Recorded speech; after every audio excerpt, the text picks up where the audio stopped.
Hi friends, இன்றைக்கி வந்து பார்த்திங்கன்னா நம்ம ஆடு மாடுகளுக்கு பசுந்தீவனத்துக்காக சொங்கு சோளம் விதைக்க போகிறோம். சொங்கு சோளம்னா இதை சிகப்பு சோளம்னு சொல்லுவாங்க.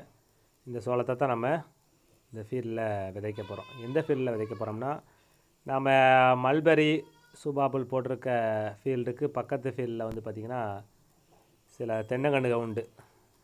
அதில் தான் நம்ம இன்றைக்கி இந்த சொங்கு சோளத்தை விதைக்க போகிறோம். ஏற்கனவே இந்த ஃபீல்டை வந்து நம்ம 9 கலப்பேட்டை 2 உழவு ஓட்டி வச்சுருந்தோம். இன்றைக்கி விதைப்புக்காக முதல் உழவு ஓட்டி அதில் நம்ம விதைச்சிட்டு, ரெண்டாவதாக பார்த்துக்கிட்டிங்கன்னா திரும்ப ஒரு ரொட்டேட்ரு போட்டு அந்த விதைகளை மூடுற மாதிரி இன்றைக்கி உழவு. கிட்டத்தட்ட இதில் உழவு மட்டும் பார்த்துக்கிட்டோம்னா 9 கலப்பை உழவு 2 ரொட்டேட்ரு.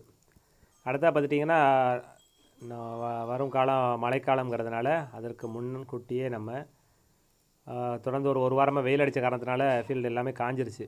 அந்த காரணத்தோட அந்த வேலையோட நம்ம சோளத்தை விதைச்சி விட்டாச்சு. ரெண்டா பார்ப்போம். மழை இல்லைன்னா நம்ம இதற்கு ஒரு தண்ணி விட்டோம்னா அடுத்தடுத்து மழை பெய்யும்போது நமக்கு இது வளர்ந்துடும்.